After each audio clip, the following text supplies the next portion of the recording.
What's up mga ka-Big Bites? Lakers official na line-up, super team na next season. Pero bago ka sana magpatuloy sa panunood ay huwag mong kalimutang mag-subscribe sa aking YouTube channel.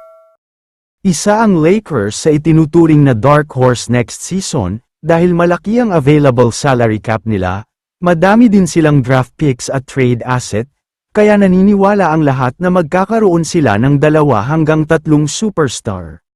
Sinabi na nga din mismo ni LeBron James na handa siyang tumanggap ng pay cut o bawas sweldo, para lang makakuha ang team niya ng karagdagang superstar, para tumaas ang chance nila na makapag-champion next season.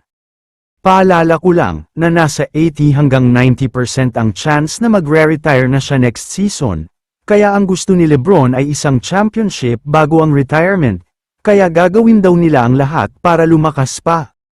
Kaya naman ang pag-uusapan natin dito ay ang possible lineup nila next season. Una na nga dyan ay si Austin Reeves, baka hindi na daw niya itutuloy ang paglipat, dahil sa nabalitaan niyang championship run na gagawin ng Lakers.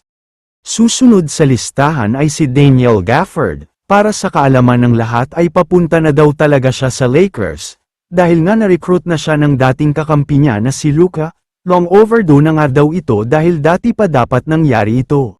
Next in line ay si Steven Adams, official na siyang umalis sa Rockets dahil unrestricted free agent na siya.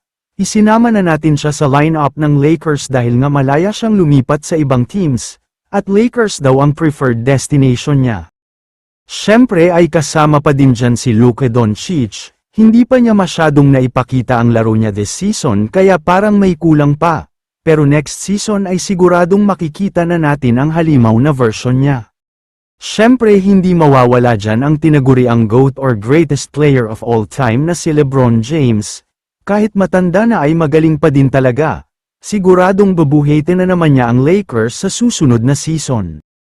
Siyempre ay isasali na din natin sa listahan si Anthony Davis, former superstar ng Lakers na magbabalik na next season. Actively pursuing daw talaga ang Lakers para makuha siya. Kaya malaki talaga ang chance na magbabalik na siya.